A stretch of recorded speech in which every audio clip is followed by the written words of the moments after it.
If we go back far enough in time, every single thing that humanity has ever accomplished will fit into a tiny window like this. The further back we go, the less there is to show for all of our hard work. After all, if the entire lifespan of the universe were condensed down to 24 hours, humans have only existed for about the last 13 minutes of it.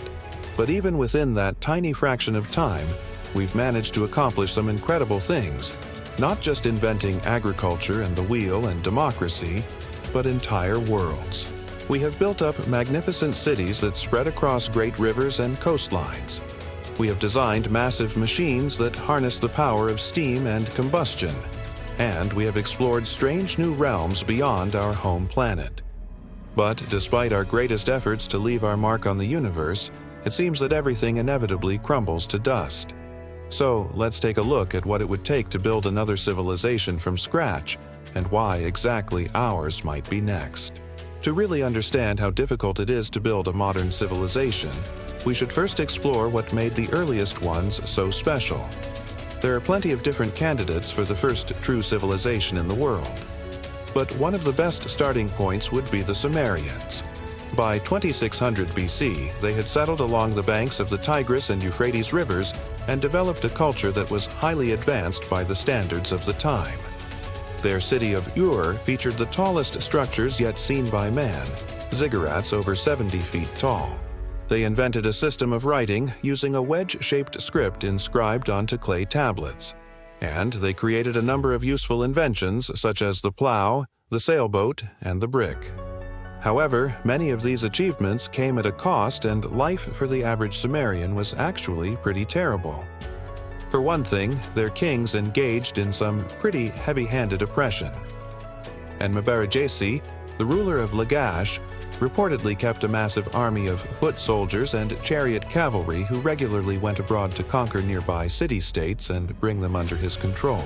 In one particularly brutal campaign, he supposedly killed 800 men and took 800 prisoners. Another king, Amorites Hammurabi, ruled like a god over his people.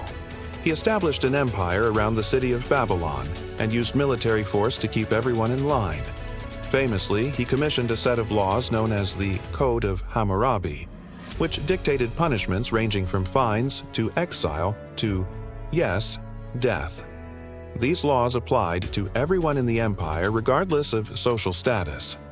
In fact, members of the upper class faced even harsher penalties than commoners.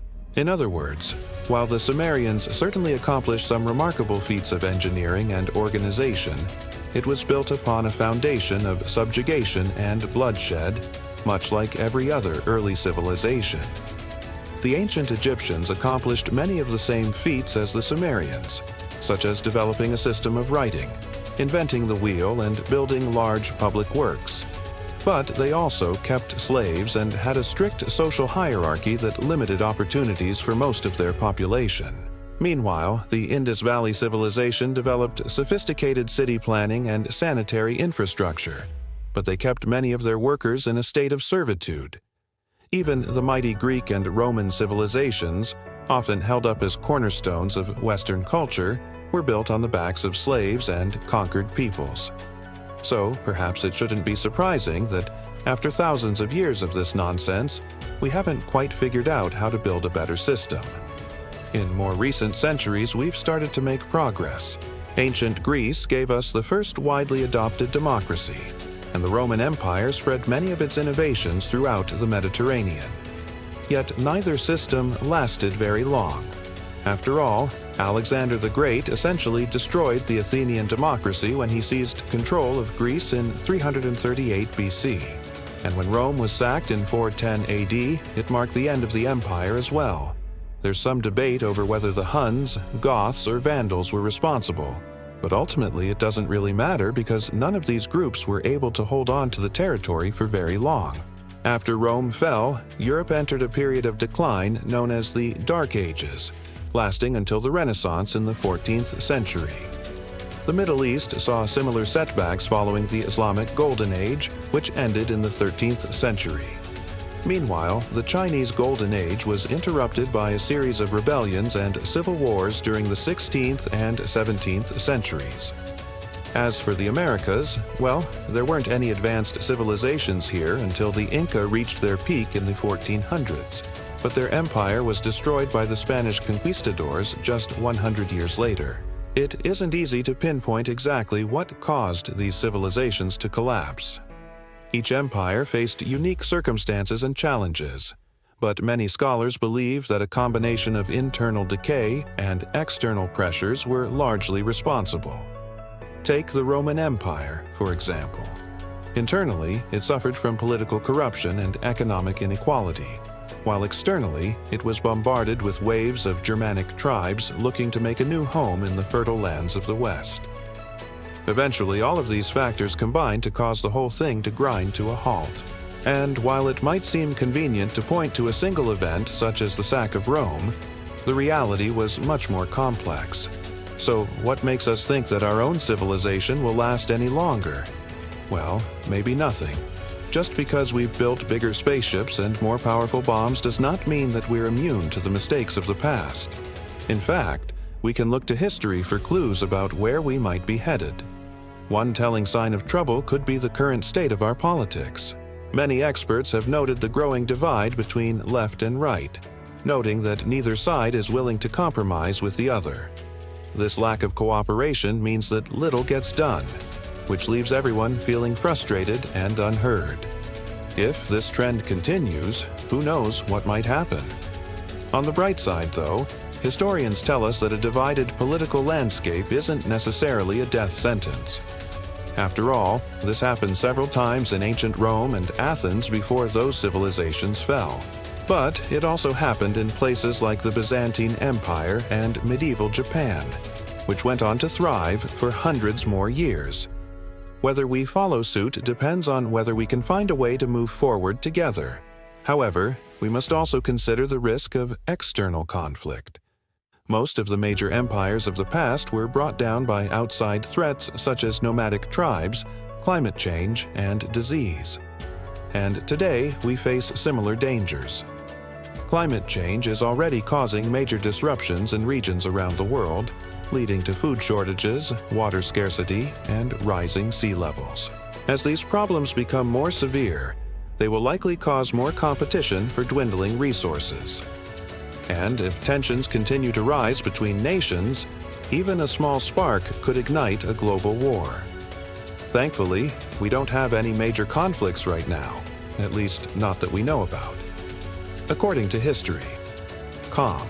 Only 14% of countries worldwide experienced active war between 1945 and 2016.